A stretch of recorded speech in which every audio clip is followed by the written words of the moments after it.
Hello and welcome to the fifth episode of the Warframe Ninja podcast. I'm your host, British Bob, and today I have with me Awesome.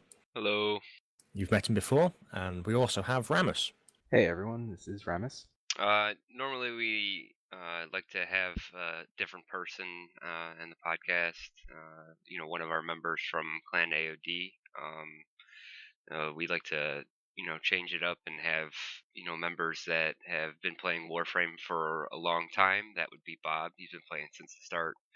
Members that have been playing for, quite a while, like myself. I've been playing for about a year and a half, almost 2 years, and then Ramus, who has only been playing for about 2 months. So, if you'd like to just give a brief background on yourself, Ray, and let everyone know, how you started playing Warframe and whatnot. Sure, yeah, and so I'd actually started back in beta with a mag, and for about probably almost 2 years, I only had a mag. And I would play every so often and never really caught on. And luckily this time I came back for the movement changes, and it did catch on this time and found Clan AOD. And it's been about 2.5 months now, and I think I've gone from rank 3 to rank 12. So unlocked a ton of frames and everything else. And so I'm just really getting into the game, but obviously I'm still kind of a noob to it. So hopefully you can give an opinion that's a little more from a newer point of view. Excellent. All right, so that's us, and welcome to the Warframe Ninja podcast. Wake up, Tenno!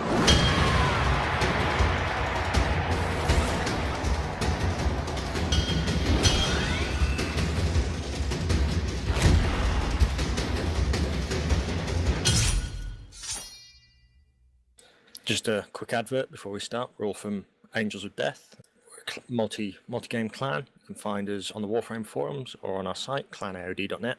And also, just before we start, shout out to AM Bunny over on the Warframe Forums for the dev stream overview. I'll put a link in the description. It's a really, really nice summary of the dev stream. And I think that's us. So Yeah, so we got a lot to talk about this week. We had kind of two dev streams in a sense, didn't we? yeah, we had the old New York Comic Con and the actual dev stream itself.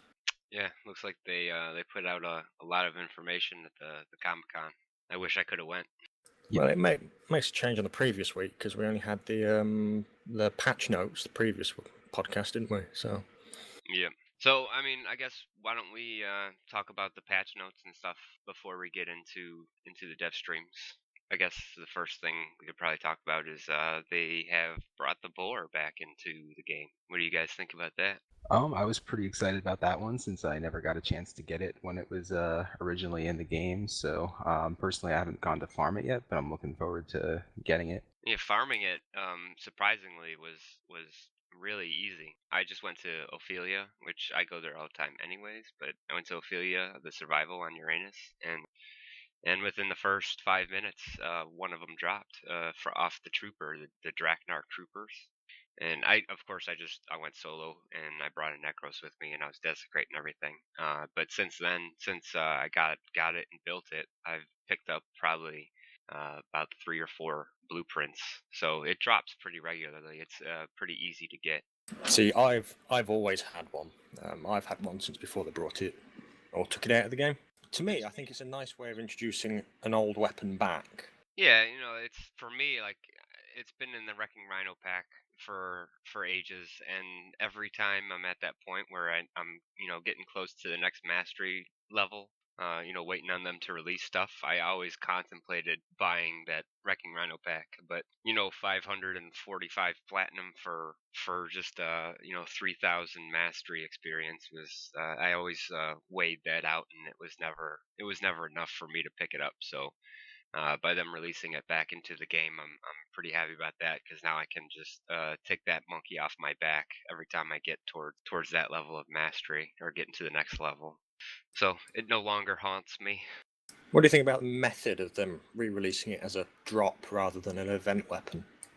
I like it. I mean, it means they brought it back and now it's available for anybody to get. And it's not a timed thing. Like a lot of the event weapons that come out, you like the Snipetron, for example. That was an event weapon, so the people that didn't get it on that during that event, they're kind of shit out of luck now. So by this way, it's in the game. They're not taking it out at any point. It's always going to drop off these guys, So it's a nice little present, for people that don't really expect it. And it's also available anytime someone feels that they would like it or they need it. Yeah, I feel like it's been a good week for the newer players, at least for rank 8 and up for, with the Prismaskana and then a chance at, these new things as well. It's kind of a nice time to be a player who hasn't gotten these things yet. Yeah, without a doubt. So yeah, I forgot about the Void Trader this week. He had the Prismaskana, primed Morphic Transformer, and Temple Royale, right? Yeah. Yeah, that really drove the price down of Temple Royale.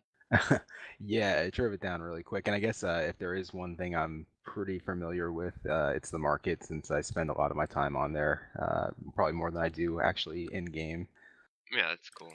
Yeah, as an older player, there wasn't really much out of the trader that I particularly wanted, and I don't like Archwing, so I didn't get the Archwing mod. So I picked that up.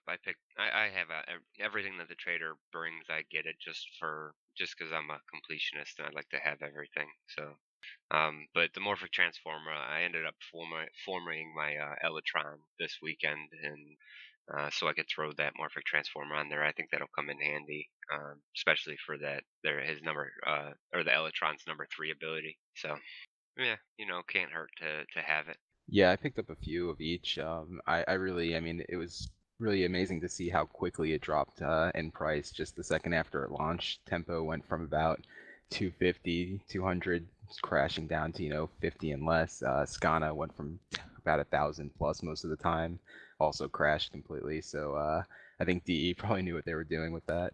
Yeah, they always do. They always throw like a curveball into the market with the Void Trader and the items he brings. I like the Void Trader. I like what it does for the market. You know what I mean? It he brings stuff that obviously players expect and like to see, but just wish that they would throw newer stuff in there sometimes.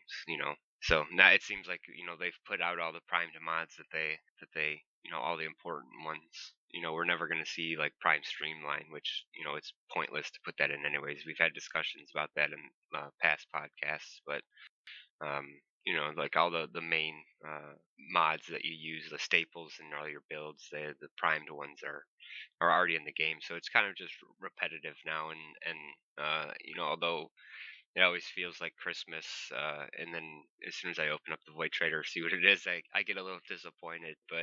But that's just me wanting something new. It's still nice for the community.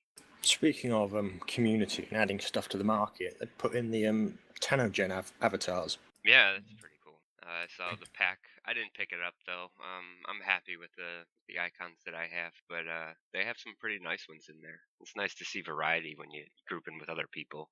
Yeah, I didn't pick up the pack either, but I did like some of them in there. I'm going to pick up the Beast. I really like how that one looks. A few of them, though, I don't really like how they look when they shrink down. They kind of get, if they're too detailed, so they kind of lose that fidelity once they get shrunken down, I guess. Yeah. Yeah, I no, think. I quite like all of them, but I have my Founder Pack one, and I haven't changed that since I started playing, and I don't think it's going to change. So Yeah, it's maybe down the road I might think about picking it up, but I'm happy with the icon that I use now, so I don't see spending 75 platinum on that, but maybe. Yeah, I don't see my Vor used very often, so I was happy with that one. So one more thing that they came out with the 17.7 patch was the Atlas Alt Helm. What do you guys think about that? yeah, 50-50 on it. It's nice. It's got an alt helm because his normal helm's a bit crap, but I don't think his other helm's any better. Yeah, I mean, it gives some shape to his face, I guess, but it is still kind of, I don't know, it's just lacking something. Yeah, I think that the way I see it, like the original Atlas helmet, kind of looks like he's kind of missing a head. It looks like he's just got a neck that leads up into nothing, like a really big neck. But I think that the new alt helm, it does give him a head. Even though it looks like an old garbage can, A it's teapot. still yeah. It's still it's all right. I'm okay with it. I think it looks pretty cool. I'll end up getting it if an alert comes out, but I'm not gonna spend the platinum on it. Yeah, it kind of disappointed me because they're normally quite good with the alt helms. They're normally quite different, and this one just doesn't feel quite. Not sure about it. Yeah. Yeah, well, I guess there's not really a whole lot to say about it. You know, it is what it is. But I guess that was the three biggest things with the 17.7 patch. But they came out with the 17.7.1 patch, and they did something. Oh my God, it's horrible. I don't like this at all. Did you guys see the void caches for like sabotage missions now? Yes, they are very the same as everything else in the mission. See, I've Yeah. run a few sabotages and I hadn't realised they changed them, and now I understand why I didn't find them. Yeah, because they Because they look just like look like everyone else. Yeah, everything else. yeah. I don't like that. I think that's gonna add another freaking 15 minutes onto a one sabotage mission. And it makes it harder. And I liked having like the Corpus or the Grenier caches in the void just because they stood out. And now they're just they look like every other locker, and it's gonna be tough to find them now. I think what they should have done is they should have added ornate bits, like they've got with the crates. And then when you find the rarer crates, they've got ornate gold bits on them. Right. If they did that to the top of it, that would probably solve a lot, because you can just look at the top then. Instant identification. And then you can run up to it, and it's something different, but it's still in the theme of the Orcan Void. Well, I mean, these ones they are slightly more ornate. The original lockers, the ones that stay in the void that aren't anything significant. They have like these either red or green dashes going across the front of it, that kind of light up. And instead of having those dashes along them, it's more stood out, more ornate front. So it's not like noticeably different, but there is a slight difference there. When you go up to a locker that there's like 6 lockers in a row, you'll be able to point it out, but you really got to be looking for it to see the difference. So hopefully this is one of those decisions that they decide that down the road that it's more difficult and people are going to complain about it, and they might end up going back to the old Grenier or Corpus style caches, which I know people would appreciate. But who knows? There are those gluttons for punishment that probably are happy with this change. But it's not like a huge change. It's not like a game breaker for me or anything. It's just something that I will deal with. Yeah, I mean, I personally wasn't a big fan of Sabotage as it is, so it's only gonna make me not like it more, which is fine. Yeah. Well, when they just destroy the void or whatever, then we'll see what changes come along with that, anyways. So I mean, if you run any sabotages and look for the caches in like not the void and like a regular Grenier mission, you still have that. The cache still does kind of glow, and it has that jingle, that you can hear through your speakers. So hopefully that will help people out. But I haven't personally, since they made the change, I've seen pictures of it on the internet, but I haven't actually done a sabotage mission to where I've had to go look for one of them. So I don't know if there's if it really doesn't or does stand out all that much. I'm just assuming by the pictures I've saw. Yeah, same here.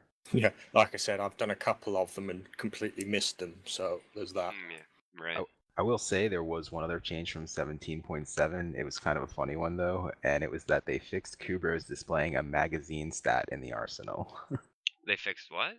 Kubro's used to show a magazine stat when you looked at them in the arsenal, and they no longer show that. So Kubro's no longer have a magazine. Oh. Oh, I didn't even know about that. I don't use They- Kupros though. We've talked about this in the podcast before, but I'm a Sentinel guy, so. They also used to show an energy stat as well, way back when they were first introduced. So I think they've just swapped. Yeah. Anyway, Yeah. Warframe went to Comic-Con in New York. Yeah, they talked about a lot of stuff on that. I mean, I wish I could have went there, but there's definitely a lot of stuff to talk about. So the number one being 16 million registered players. That's insane. That's a hell of a growth. It said registered players, so it's probably not active players. which is the downfall with free-to-plays. But Yeah, that I is mean, a like, lot of people. well, you got to also take into account, like, you got to take into consideration, like, people like me. I have like, 4 accounts that I run. I don't. I mean, I have them that I started, and this is before I really knew what mastery rank was. And I of course I started an account and tried out each starting Warframe, and until I found the one that I want. And the other accounts that I have, they just sit there and collect dust right now. So you got to wonder how many of those 16 million people are number one, inactive, number two, are single players with multiple accounts. And I bet the number is still, I mean, even with that into consideration, it's still, we're probably at like 17 million active players. Right. Yeah, and I was really surprised with that as well.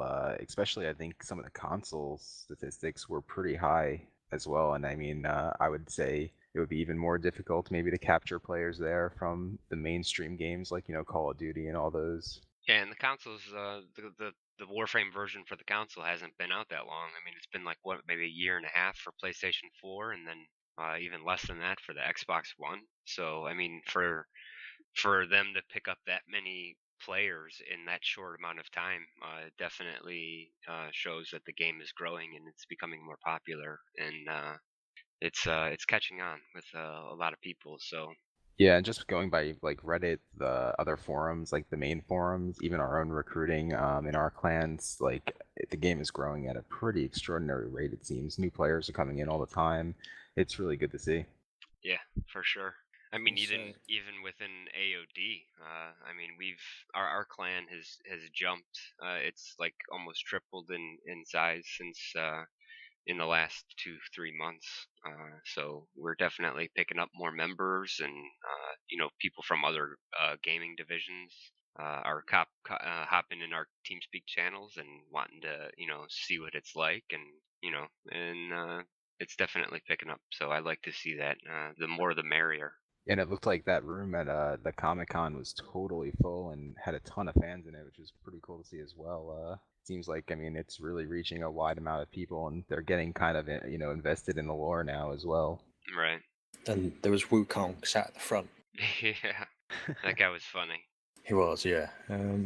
So yeah, they talked about the 16 million players registered, and then they brought up they showed some of the moon concept art, which they've showed that off before, right? I mean, is it just me, or did they show something significantly different from what they've shown in the past? They've shown more concept art. I'm trying to find it in the YouTube video now. Yeah, I mean, I definitely am happy to see concept art, but it's not, seeing concept art is not like actually seeing these tile sets and stuff. So I'm really curious. I really think that the sentients are going to be, because when they were talking about it in the on the panel, they didn't say that if it was going to be infested or if it's going to be corrupted. I think that my thought process on it is probably that's where the sentients are going to show up, and that's where we're gonna focus on, finding the sentients to fight from now on. So the thing I quite liked about this is we've seen the moon, the outside of the moon. We've got some insides of the moon now with the I think it's a judgment. I don't know what they called it exactly, but the judgment room.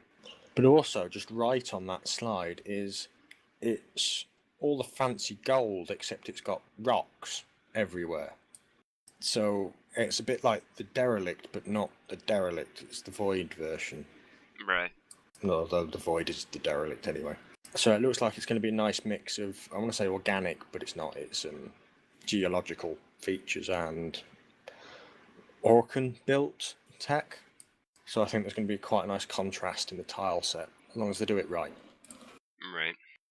Yeah, well, I'm looking forward to seeing what it looks like when they actually release it. What did they say? Like, did they say 18 is coming, or did they not commit? I'm pretty sure it's 18, because it's going to be where the new quest is, I believe. Oh, okay. The one where we find out who the Tenno actually are. Yeah. That is, I'm definitely pumped about that. I mean, as long as I've been playing, like we have conversations in our TeamSpeak channels, like what the Tenno are, and are they actually people inside suits, or are they like an energy-based life form that kind of transfer into these suits and take control of them, or I mean, there's so many ideas and thoughts that people have what Tenno are. So would definitely, I'm looking forward to seeing this lore. They said that this new quest is gonna answer all those questions, and yeah, looking forward to it. Yeah, I mean, as far as my opinion, it doesn't go too far. I mean, I think the moon concept looks really cool. I mean, I'm looking forward to any new tile sets that they come up with. So, So we touched on the new quest coming out, the what are Tenno. I think that was we're going to get that in update 18. I think that was confirmed for 18 at some point. So Yeah, what are your guys' thoughts? Like, what do you guys think the Tenno are? Do you think that they're energy-based life forms, or do you think that they're actual like clones or people inside these suits that have physical form? Because like the biggest thing that we or the biggest argument for that is you go from being Ash, which is a male Warframe, to Trinity, which is a female Warframe, and you switch. It's like what your genders change with the suit that you're wearing, which it leaves a lot more questions than you get answers. Maybe that's going too deep though. no, my personal opinion is that we are an energy-based form. The key thing for me is the Ember lore. If you've read Ember, it talks about children in the void, and I think those are children of the void who are Tenno, energy-based life forms. And I that's never read the Ember lore. and that's just my long-standing opinion, which may or may not be right. We'll find out, I suppose, won't we? Yeah, most for sure. So also we got coming out the new Warframe, the Archer Warframe. What do you think of yeah, that? this one I'm pretty excited about. It definitely looks cool. I like I believe it's the number one allows you to take control of any projectile that you fire. Was it? No, I think that was his ultimate. I don't know if it was his number one or if it's number four, but I know that they were saying that if you shoot, he's got his own bow. So if you shoot the projectile out of that bow, probably using your number four, I would imagine you get to take control of the arrow that shoots out of it. Which I really wonder, what they're gonna do to the Warframe while you're controlling the arrow. Like if you're shooting this thing long distances going down the halls, is your Warframe just completely vulnerable at the time that you're in control of the arrow? Or I want to see what happens. I'm curious to see how they do it. I think she's going to be an interesting frame because they said something about a toxin generator. Oh, is and it a also female? It's a female, yeah, female, because they call her archer/huntress. Where Oh, okay. if it was male, I'd call them a hunter. Oh, that's cool. Also boobs, I think. So toxin Yeah. generator, controlled arrows, and loot abilities. We'll see. We'll see. Yeah, they said a few things like stealing from live enemies, loot.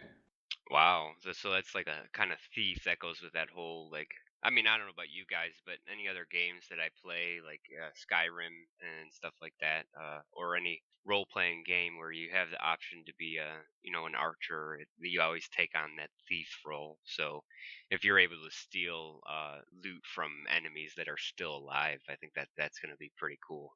I think she's going to be, if they make a toxin based, she's going to be competing with Saren, who's also getting a rework. We'll come on to that. And there's always going to be the comparison made. If she also loots, she's going to be compared to Necros. And it's going to be, how is she going to stack up? Is she going to be another Atlas, where she's a sort of a jack of all trades, master of none sort of thing? Or is she actually going to be able to work on her own? Right. I don't know. I'm seeing her as like one of them staple frames. Like I say to the guys in the channels, when they ask how Atlas is, I always say he's a great Warframe. He's a lot of fun, but he's not the kind of Warframe that groups requests. You know, like people ask for Frost in defense missions. People ask for Necros when you're farming resources. But nobody ever asks for Atlas. Like you don't need him for any specific mission type. But with this Archer concept, if she's able to loot stuff like that, and if she's able to have these toxic abilities, I definitely see her being an important Warframe that can be used, for a lot of things. Yeah, and I was taking a look at the concept art they had showed on the New York Comic Con, and it looks like a pretty cool frame as far as the concept goes. It's very kind of lithe and flexible looking, and it's also kind of wearing a hat of some sort that's kind of colored almost like a leather cap. A hat? Really? I saw like a hood. That's kind of like Yeah. what I Yeah, get. Like it's how sort of. hunters and other games like play Destiny or World of Warcraft or even like I was saying, mentioned Skyrim. It's like it looks like Lord of the Rings. All the thieves, all the archers, all the rangers, they wear hoods and stuff. I think that's what they're trying to incorporate in their concept. Yeah, it looks like they're going fully head on with the Archer concept entirely. Right. We'll see. Yeah. I think it looks pretty cool, but I mean that's just like I was saying earlier. That's concept art, and as much as I like to see concept art, it's nothing like seeing the real thing. Because there are a lot of changes, that happen in the practical application. So I guess we'll see what it looks like when it comes out, and I'm sure they're gonna show it off on the next dev stream. They usually do that, and if it's coming out, they said it's coming out at the end of November. Sometime soon. I think it was the end of November. Yeah. Yeah, it's pretty soon considering Atlas just came out, so we're getting another Warframe, a completely new Warframe already. Did they mention? We'll talk about Wukong later, but I was just wondering if they said if Wukong is coming out first or if he's coming out after the Archer. They didn't say. I think the issue with Wukong is going to be whether or not, because obviously it's a Chinese exclusive at the moment, I believe. Right. So it's going to be when the Chinese dev studio wants to release it to the rest of the world. Oh, okay. So there's no guarantees on Wukong. No, there's. I say the only thing they really showed was a bit more concept art because obviously it's quite a hot topic at the moment. Right. Um, Yeah, I guess moving on. They we've got showed more off. concept art. Yeah.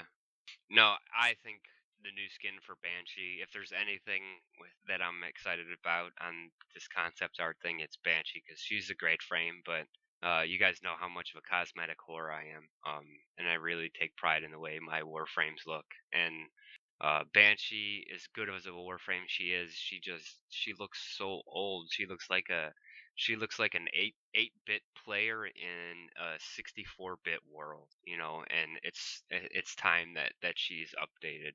I think she's been neglected for so long that that they have a lot to live up to, when making this new concept art or this new secondary deluxe skin for Banshee.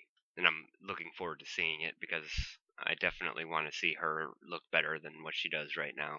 I'm just thinking about Banshee actually, and since release, I think she's only had a single change. What was that? Her number 4 ability going from a duration-based time to a constant drain. Oh, right. Yeah, And she was released in update 7. They neglect her a lot. I mean, she's a great frame, and not a lot of people use her either. I mean, there are a lot of people that do use her, but I think the majority of people kind of ignore Banshee. I mean, whenever I do public missions, I never really run into Banshees. Yeah, I mean, as a new player, you very rarely hear, "Hey, you should go get Banshee first." Right. Which is a She- shame because, like, with her resonance, she's an outstanding Warframe, and she's definitely a staple Warframe for specific mission types.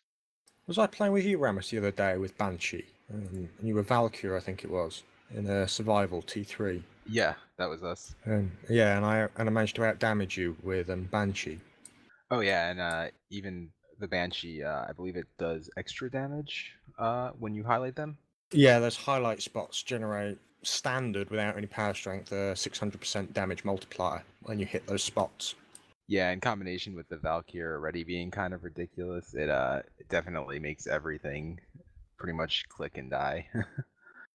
She's one of my personal Warframes that I really enjoy playing, but I would never ever recommend her to a new player because my build involves no armor, no shields, no health. So I'm running with 300 shields, 300 health, and she's incredibly difficult to keep alive. I would imagine in the T4. I mean, we took T3 to 40 minutes, I think, and I only went down once, I think. Yeah. So that's fine. So what did you think of the Loki skin or the concept? My initial impression of the Loki skin was, this looks a lot like Loki Prime. I don't quite know why I thought that, but that was my initial impression. Well, I mean, they did say that you'll be able to use the deluxe skins on the Prime frames. So, but I don't think that it looks much like the Loki Prime. I mean, the helmet's completely different. He's got like I know they're trying to show off the new cloth physics and whatnot. He's got that like scarf thing coming down. I don't know. I wasn't real impressed with it. I don't think that the Loki skin is anything special, but I mean, I'll get it regardless. Even though I'm completely happy with the way Loki Prime looks. I say it's not like a major overhaul like Banshee, I don't think, because Banshee looks completely different. Yeah. You know, one of the things that I would like to see, though, with these deluxe skins that they're coming out with, I would like to see the ability to, put a skin over your arcane helmets and whatnot. Because, like with Loki, I use the arcane swindle helmet, and with Rhino, I want to use my my Vanguard helmet, my or whatever arcane Vanguard helmet. And if you have like the new skin on, it's kind of gonna disrupt the magic in having the deluxe skin if you have the old helmets on. But I also don't, for stat wise, I don't want to give up them stats by putting the deluxe skin over it. So I would definitely like to see some kind of ability to wrap the arcane helmets with the deluxe skin at some point. I'm sure once they come out with the Rhino skin, it's definitely people. That's what people are going to talk about, and they're going to question it, and they're going to bring it to DE's attention because nobody with Rhino wants to give up their Vanguard helmet. Their Arcane Vanguard helmet. And I think the other thing is, especially with Rhino, the styles are completely different. Because the deluxe skin they're coming out with, which we saw at Comic-Con, was very pointy, very quite aggressive, whereas his normal skin is quite smooth, quite sort of, I want to say sort of tank armor, whereas his deluxe skin looks very much more medieval. Right, definitely medieval. Yeah, I don't know. really I think. Go ahead, Remus. Sorry. Oh, sorry. Yeah, I was just gonna say I really like the look of the new one. It kind of has like Bob was saying, it's less defensive. It has more of kind of an attack look to it, like you're going offensive. Yeah, I agree. Yeah, I mean, it almost has kind of a heavy knight look to it. It reminds me a lot of Dark Souls.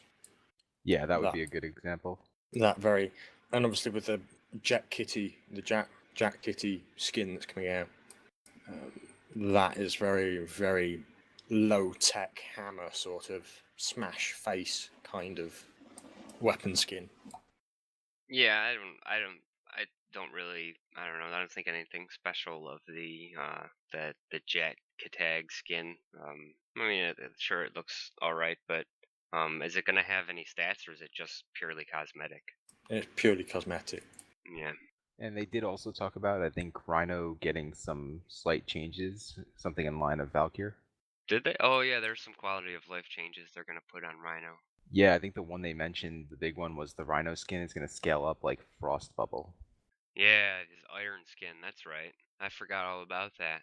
Yeah, he needs the update because I mean I remember back in the day like there was rhinos everywhere, and now it's just like you don't really see rhino very often. When he came out, he was like the premium noob Warframe. Like everybody He's always the first Warframe to get because he could, he could do anything. You didn't Well, need a whole lot of skill to play him. You just put your iron skin on and go about your business. But he never scaled up. no. Originally, when he came out, or in the early days, he would scale up because Iron Skin was pure invincibility for however long. So he used to build him duration based and have a really long invincibility. It was Valkyr before Valkyr was released, except far cheaper because his abilities were cheaper. And then they changed it to, I think they changed it to damage reduction, and then they put it back to what it currently is, which is Frost Globe style with health. on Yeah, his it's got its own health. shield. And I believe they also said they're changing one to be something more like the Atlas Punch. Yeah, that's good. Yeah, that's good because who uses his number one at the moment? Like, In PvP is only time I would ever use it. I don't use Rhino that much anymore though. But even when I did, I never really used his number one ability. But if it chains like Atlas's does, Atlas's is so much fun, And if Rhino's number one charge, it chains where you can keep casting it over and over. And definitely they need to scale up the damage on it a little bit. I know it ragdolls people right now, so I'm kind of curious to see how that's going to work. Yeah, the other rework that interested me, because like I said, I was a mag for almost 2 years. They said that they will in the future be doing a deep rework of mag, not along the lines of Frost and Valkyr, but taking a look at the entire Warframe, which is pretty nice to hear. more of a Frost rework by the sounds of it. Yeah, she needs that real bad because right now she's excellent against Corpus, but if you go up against Grineer or Corrupted or Infested, like she's the most worthless Warframe that there is. I mean, against those frames because none of her abilities do anything really.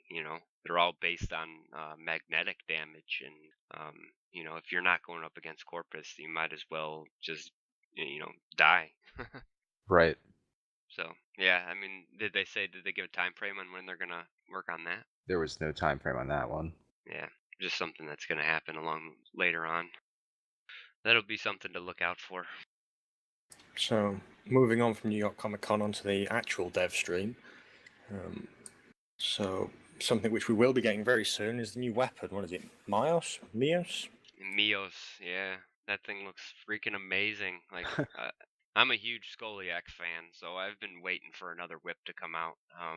And I know that they said that if you want to use the whip feature, you're gonna have to fully equip the weapon. You can't, when you do use your quick melee, it's only gonna be like sword damage. But when you fully equipped it, you'll be able to use the whip features.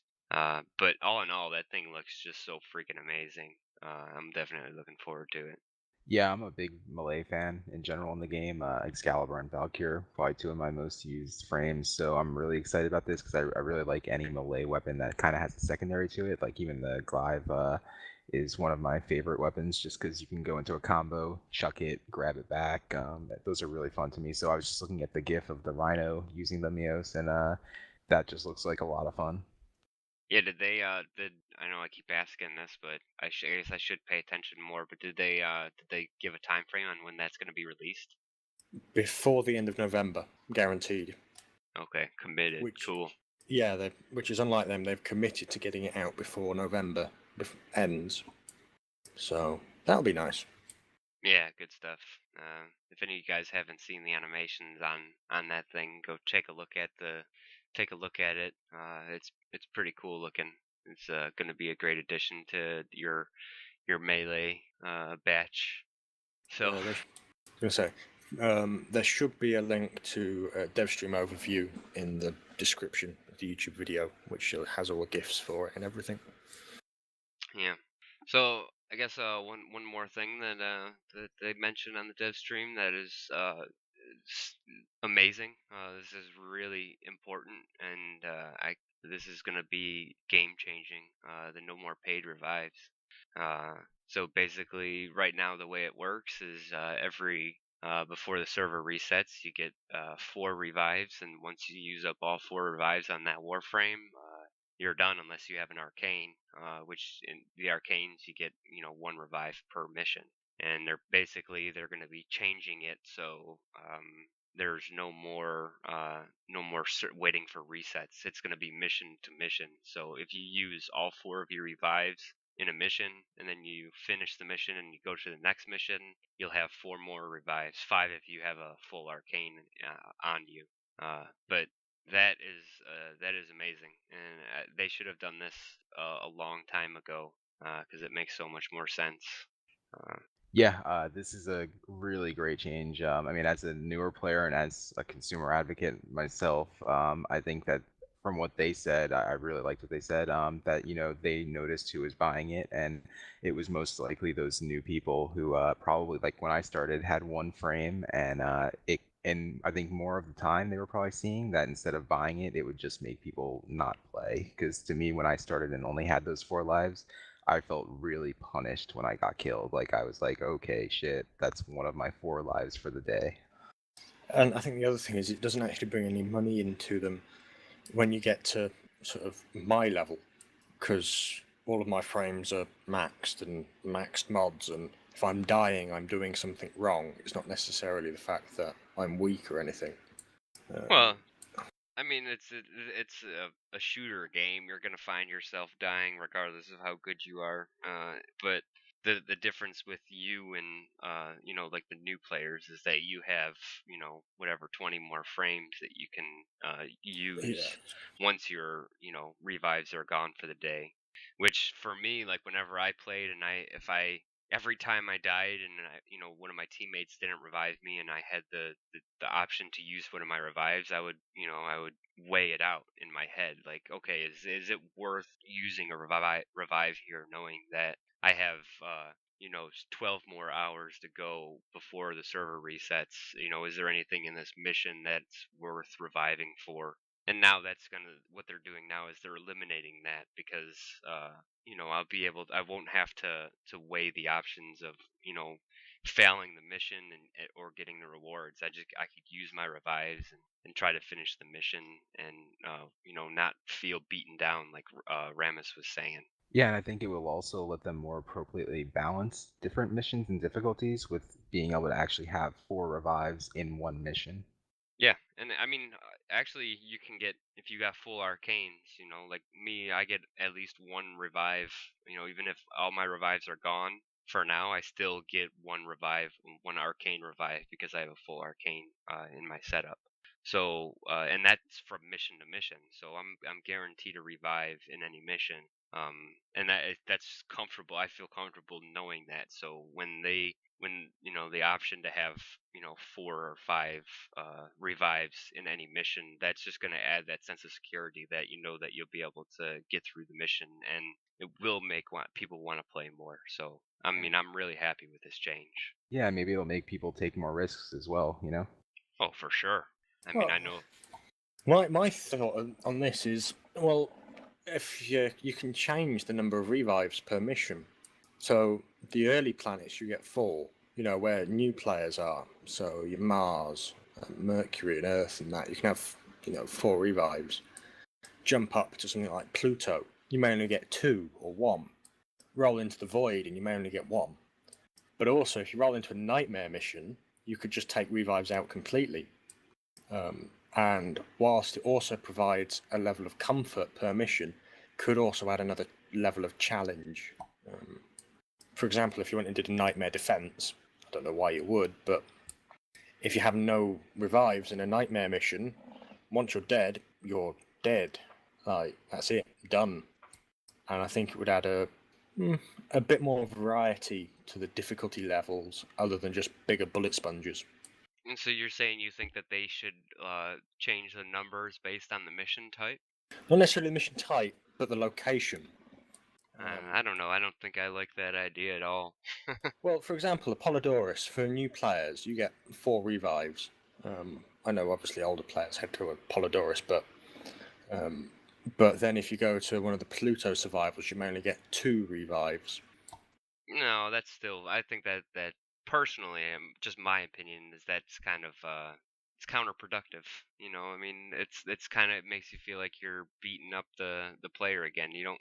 I mean, they want people to play the game. They don't want them to feel punished by it.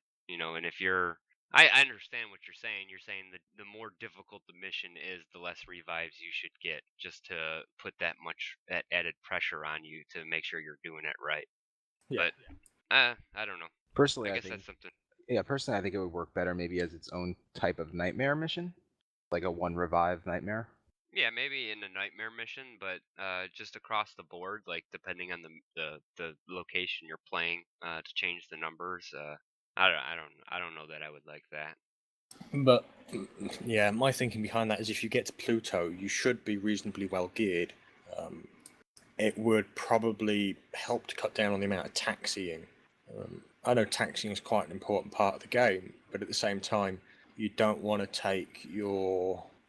It would make Draco far difficult, or far more difficult. Yeah, but I mean, also with the new map rework, who knows how that's gonna pan out. Yeah, Like this is also true. once the new map comes out, is Draco, or is that even going to be an option? Nobody knows how it's going to work yet. So I guess we're kind of beating a dead horse here. Until that map rework comes through and we know what we're looking at. Well, speaking of reworks, Yeah, the daily login reward. yeah, that looked pretty nice. I mean, the main things that I was liking about what they were saying was that you're no longer going to get duplicate blueprints. Yeah, that, and also it's not affected by, it's accumulative, meaning it's not, if I don't log in for a day, it's not going to reset back to 0. Right. It just kind of it doesn't make me feel punished like we were saying before. If I can't log into the game every day. I mean, it doesn't work that way. But I think I like the way that it's going to work. If we're like, I have so many Banshee blueprints, it's ridiculous. And what else is there that they give out? The glaive blueprints. Gorgon. Yeah, Gorgons. Like, I have so much stuff, and every time I log in, like, it's the only thing I look forward to is maybe getting a 75% off coupon if I'm lucky enough to get that, because I've been playing for a long time and I've never seen a 75%. I've seen the 50%, I've seen the 20. I see the 20 at least once or twice a week. And then you get some secondary experience on your maxed weapons. Yeah. Although I got a former the other day. I think that's the best thing I've had out of the login rewards is a former. Yeah, So- fully built one. I think it was fully built. Should have been. Yeah, I Yeah, believe I that's got nice. 2 of those in about 3 months. Yeah, I have terrible luck on the login screen. I've never had 75%. I've only had, I think, a single former. All of mine are all EXPs and I think it's Gorgon blueprints. I have Gorgon blueprints coming at my arse. It's silly. I think that they said, as far as like the tokens or whatever, not tokens, but the coupons to get 50% off or 75% off, all that stuff it's gonna remain the same. Like, you're still gonna have a chance to get all these things when you log in. The accumulative daily login reward system is it's gonna be like separate from our current login system, meaning that we're still gonna get some of the stuff that pop up like it does now, but this is going to be something that's added into it, where once you reach a milestone, like if you do 10 days logged in, you'll get to pick between 4 different types of fusion cores or whatever, and then as it goes up the scale, the higher the number of logins that you have, the more valuable the item that you'll be able to pick from is. Right. Which that looks pretty cool. I'm definitely looking forward. Did they say when that was going to be implemented? Is that 18? No, I think we saw the early stages of that. Oh no, they said 18 apparently. Yeah, I believe so. Nice. So Although, personally, I expect it probably to be late 18 rather than patch 18. right, it would be nice. I know that they said that it's not going to be it's not going to like, it might matter for whatever your mastery rank is. Like, because like right now I'm mastery rank 20, so when they do put this in the game, like, it'll take that into consideration, and it's not going to give me what's the word I'm looking for? Like, it's Trash. No. I mean, it's not gonna take into account how many times I've logged in to this point. Oh yeah, it's not retroactive. There you go. Yeah. So it's It's, not it's not going to be retroactive. So, but for the people like me that are master rank 20, you will get a start, a little head start versus newer players that are going to have to start at the beginning. Yeah, I think that's fair because if you did it retroactively, I'd have everything. Yeah, and they said that even in the stream that they'd like to be able to give that, but then if they did, you would have no reason to ever use the system. Yeah, Right. So I can mean- definitely see why they're not going to make it retroactive, and I'm in total agreement with it. But if they do give us a little, people like me and that are master rank 20, like a little head start, that'll be a nice little pat on the back. So I like to. I guess we'll see how they end up doing it. maybe we'll discuss in chat what we get because they're planning to redo the chat system finally. I am really excited for this one. I use the chat for pretty much a few hours a day, probably on the market and recruiting as well. So the chat system, and it sounds like they're maybe cleaning up some of the UI features. Hopefully they make copy and pasting a little easier. They definitely need that. They need to add in something like when I'm in the market and I types, out this long message, want to buy or want to sell, and I have to list off 10 things, and I have to go to a notepad on my desktop to type out what I want to and then copy it in order to paste it back in the game. Yep. They need to add that feature into the game where you can copy and paste right from the game, and also being able to repeat what you said without retyping it. Like chat history. Chat history would be great. If I hit enter, the little cursor pops up and I just press the arrow up key, and then it just repeats what I just said. That would be stellar. I don't know why that's not in the game already. So this update seems like is something that they've needed to do for such a long time. Yeah, as a new player, it's really jarring when you first use the chat because I think you automatically expect it to work like that, and it just doesn't. Yeah, it's because that's how most games are already. I think thinking back on it, the chat system's only had a UI overhaul since the game released. Yeah. Now the If that- emotic. If that puts it in perspective, it's a really, really old system that's only had a reskin. Now the So I think- emoticons seem really interesting. I'm sorry, Bob. Oh no, I was just going to mention the fact that we now have tabbed. It's proper tabbed chats rather than the silly system it is at the moment with tab for everything. And they showed a picture of what worst case scenario looks like. Did anybody see that? What do you mean? Where you had like 30 chats open at the same time, and rather than being long names of people messaging him, it pops down to icons that flash, and then when you hover, go over it, it changes. Oh yeah, the alerts. That's gonna be huge because I mean this is a first person or not first person. This is a third person shooter game. Like when I'm in a mission, I like people send me me being a clan leader. I get messages all the time from people asking questions and whatnot, and it's always 5-10 minutes later because I know that it flashes, but I'm not really looking at that when I'm in the middle of a mission. So the notification of a message coming in, they need to make it more noticeable in some way. So I'm really hoping that there's an improvement there somewhere that maybe like if somebody sends me a private message, if I hear a little ding or something, to notify me that someone has sent me a private message. Because right now I don't get it. I don't see. I never see it when somebody sends me a private message until it's too late. There, I just sent you that image that I was talking about. Was that? Oh, that wasn't quite it, but at the top there, where it says Brolly, I assume that would then extend out, and it just looks far better than it does currently. Yeah, for sure. Yeah, I mean, most of all, what I'm looking forward to with me being the clan leader, the thing that I like the most is having our own grouped private chats. Like so for me, for the officers of my clan, I can have an officer chat, I know we use TeamSpeak for pretty much everything when it comes to communication, but having that little added feature where I can make up a chat room and invite people to it, it's gonna be huge. We can have groups of people I can just send messages to instead of sending multiple messages out. I just invite all these different people to my chat room, and then I send it out to one chat, and that'll work fine. I think that's going to be a great addition as well.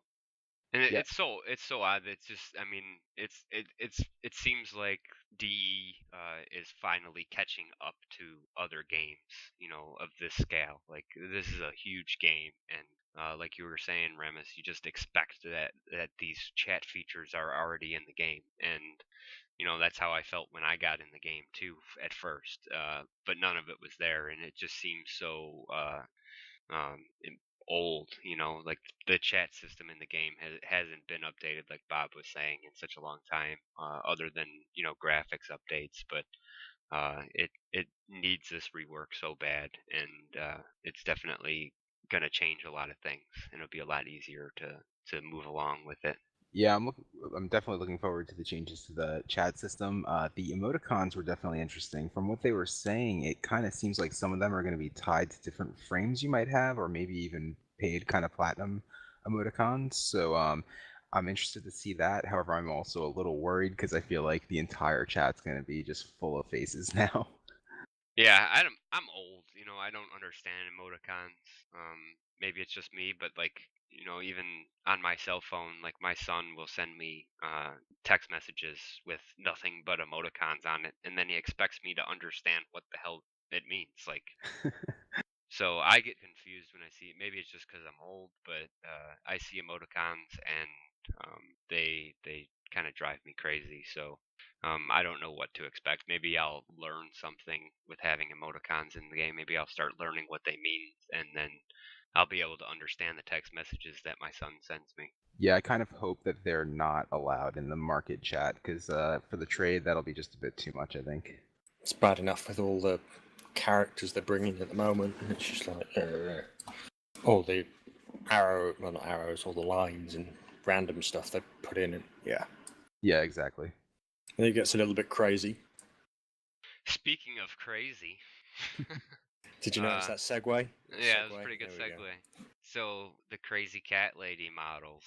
So the cat bros.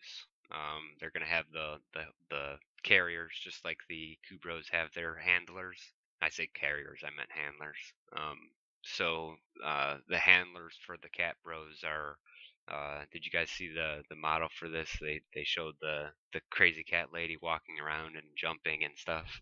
Yeah, I was especially amused by that model. I believe she started rubbing catnip of some sort in her face. um, I really do enjoy the Rebecca, I believe, but I hope they don't let her do the voiceovers. uh, I Go ahead, Remus. oh no, it looks like a really fun, unique model, and I think we definitely need more of those and kind of the variety out there. So I'm looking forward to it. It kind of reminds me of Hydroid, doesn't it? Doesn't it? Like the outline, just it kind of has that same Hydroidy kind of features to it, like the kind of tentacle-y kind of, things running off the body, kind of claymation looking thing. Am I the only one that's seen that Yeah, or noticed that? I can get that. The sort of odd cloth that they've got going on. Yeah. So yeah, that's pretty cool. And then they also showed the Ignis, what the new model of the Ignis is gonna look like, which I didn't. Yeah, it's cool. I don't mind how the old Ignis looks or how the current Ignis is. Did they Are they just changing the model, or are they changing? They're giving a damage buff as well.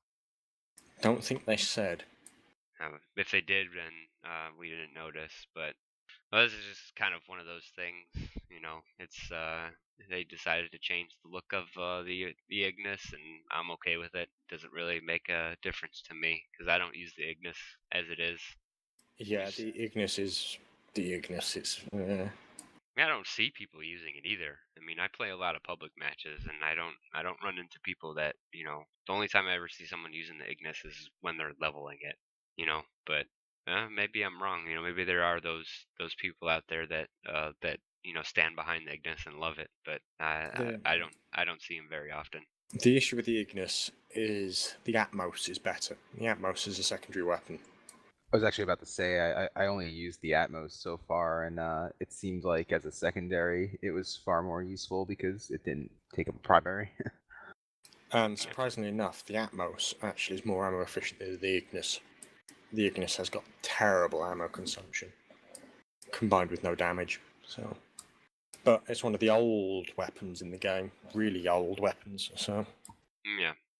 All right. Well, we're getting kind of late on time here. I know we'd like to try to keep these relatively close to an hour. So we've got a couple more things to talk about. I guess we'll do a quick talk about Saren. I know they didn't spend a whole lot of time talking about the changes of her rework, and there's still a to be determined with the change. So that kind of makes me hesitant to want to comment on it yet. I know that they stated that they're not really sure what they're going to do about the people that build Saren for negative or low duration.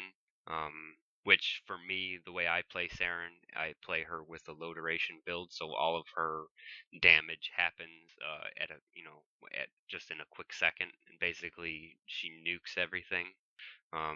If that goes away, I'm gonna be really sad because I really enjoy playing Saren that way. Like I like playing the game, and I jump into a crowd of Grenier or Corpus, and I try not to use my 4 ability. I use it as an ultimate, where sparingly. But if shit gets too hectic, it's nice knowing that I have that number 4 that's just gonna mow people down really fast. So until it's really until they figure out how they're gonna treat the people that want to build her with low duration, I'm hesitant to really say a whole lot about the rework. my interpretation of what they said was they're planning on trying to synergize all of her abilities. So you stack procs, and then when you use her 4th ability, each of those procs it gives a damage boost. So, depending on how she works and how that pulls off, she could be actually an incredibly interesting frame. For me, she is an interesting. She's like one of my favorite frames. I mean, and that's because I play her with low duration though. But the thing is, with playing her or making her low duration, is that you sacrifice or you sacrifice 3 of her abilities, and able to use the 4th ability, because all 3 of those abilities, or 1, 2, and 3, depend on duration. So if you want to build her with duration, then your number 4 takes too long to kill the enemies, and it becomes kind of pointless. So, I mean, if they do this rework in a way that makes sense to build her with duration, then I'll be happy. I'll be sad to see the Saren that I use now go away. But if it's a really good rework, like Frost's rework was really good, and like Excalibur's rework was really good, then of course I'll be happy. But like I said, I'm hesitant just because I build her with low duration. Any thoughts, Ramus? Just Unfortunately, I don't have Saren yet, so I really don't have much thoughts on the frame. All right. Well, I guess we'll leave that till to the next podcast then. See if the rework comes out, or if they give any more information on it. Then we'll talk more about it. But we'll leave a TBD on that one for now. So one more last thing that we want to talk about was charge attacks. Yes, that one I do have an opinion on. I thought it looked really cool. Personally, I like anything that improves comboing and like kind of changes up the flow of combos. So to see, 2 charge attacks, I think it was per weapon. I think that's going to be awesome for creating, a different combo flow than just one button. So it'll be kind of like using how like the glaive prime or the glaive, you hold down E and it throws the weapon, or even the gun blade. So it'll be kind of like it's going to turn every melee weapon into not something that like a projectile, but something that has a built up power reserve. It makes it hit harder. Right, or I should have said more than one tap now. You'd have to say, I think it's you hold the melee button and then it'll start charging up, and while it's charging, you can supposedly move slowly. Oh, okay, I got you. So you can, okay, so you can't be running full speed while charging it up, but it'll slow you down a little bit, but it'll still be charging. You'll still be mobile. Yeah, I see it as one of them corridor clearers. You've got 20 or 30 infested coming at you. Well, why quick melee when you can do a really nice charged wind-up Right. attack into them? Ramus, were you around for the original charge attacks? I don't think you would have been. No, I don't believe so. Well, weren't they when they came out with the game? Didn't they were already in the game, right? On They release. were already in the game, yeah, they were. Yeah, Because there was no equipping melee weapons. It was just either quick melee or charge attacks, the old school version. Right. I remember that. I remember having not being able to equip your melee weapon, but I don't remember charge attacks. That was before I started. It's where the Galatine spin to win comes from. Because you can spin that weapon. Well, that was Right. the original charge attack. But like what they're doing, you could combo it, and you could charge, and then whilst it was spinning, you could charge again. And so you could literally sit there and just spin, spin, spin, spin, spin. Well, they said that you're gonna be able to chain them. So if like what Rebecca was trying to do with the charge attack is she was holding down the E button and then she released it, and while it was doing that animation, she would hold the E button again, and that would start charging the weapon. So I would assume that you'll be able to spin to win with the Galatine once again. It's interesting that they're bringing back something which they effectively took out, but Right. we'll see how it combos in. I think, like Rama said, it's going to be a combos that are the key here, and getting the usage out of that. Right. All right. So, I don't know. I think that's it for me. Unless Bob, you wanted to talk about did they talk about anything else that you want to bring up? The only thing I can think of are the Umbra Warframes, but the only slight point about that is they were saying that they're going to be the dark side almost. I'm kind of thinking like a Jedi. You got normal Jedis, which are your Warframes, and then the Umbras, which are your Siths, dark side of the Force. Yeah, that's kind of how Tenno. I saw it. So is that kind of like that's just in cosmetic, right? I mean, they're going to be these Umbra Warframes are going to be actual like separate Warframes, like Excalibur to Excalibur Prime. Yeah. And so like your Excalibur Prime is going to be the good guy, and then your Umbra Excalibur is going to be the bad guy, and then of course you have your just regular Excalibur that is just a clone of these Prime and Umbra Warframes. Yeah, I think it's going to open up some interesting lore, and again, I think we're going to find out more with Update 18, with when they release the quest, because one of the things was the Tenno were created to counteract the fact that the sentients could take over the technology at the time. So I assume Umbra Warframes may be sentient-aligned Warframes. But we'll see how that That's goes. interesting. Yeah, Yeah. it's going to add, depending on how they do the lore, a nice dynamic to the game, I think. For sure. Yeah, I mean, the only thing I have to add, I think, would be that it was interesting that they're going to be launching the Steam Workshop integration. It looks like they're launching with 10 objects: Excalibur, Volt, Mag, Cyberus, Amprex, Gorgon, the new Grenier Axe, the Sindana, Lisette, and Mantis, which can all have custom skins, which are going to be vetted by DE, but made by players. That is freaking cool. Like, I mean, is this, you're gonna have like your own skins? Can you like build your, is it just coloring, or is it gonna be more in depth? Like, can you get in there and change like, grooves and like add stuff, like, cables or, veins or something? I mean, From what I saw, they give you the entire 3D model to go play with. However, the stuff that's going to be available to people to use in game is going to have to go through the vetting process. And I can see people spamming it with crap and it getting bogged down and it taking months and months and months for anything to actually go through the Steam Workshop. Well, from what I understand, they are starting at least, I believe, with skins only of those items that they said. But even So- then, you're going to get your these nuts skins, and people are going to submit them, and they're going to flood the workshop. Yeah, and I think they mentioned that also. Even I think they might have mentioned something along those lines, and that's why I think they said they have to approve any single one that makes it into the game. I think it'll be interesting to be, to see the user-generated content like that. It's gonna do great things for the game. So, it's kind of like having a mini mod. I mean, there's some crazy modders out there that do some really amazing things. So, for people to be able to, come up with their own stuff, it's gonna be pretty amazing. You can just see a lot of diversity in the game. I wonder if it's gonna hurt their market though. If people are able to create their own skins, I know that they'll be buying. You're gonna have to buy it through the Steam Workshop. And they're going to take a cut, of course, of every sale too. Right, of course, yeah.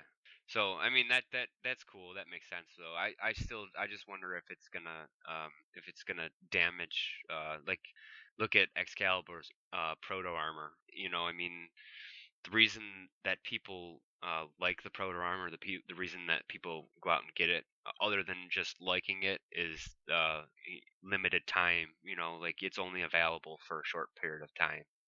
Each year they give you that small window or of opportunity to get it, and so people buy it up. So, but if they have all these skins that the users are making, and then they come out with like a new proto armor for someone else, or if are people gonna spend their money on something that like that when there's like basically when the market is flooded with all these different kinds of skins?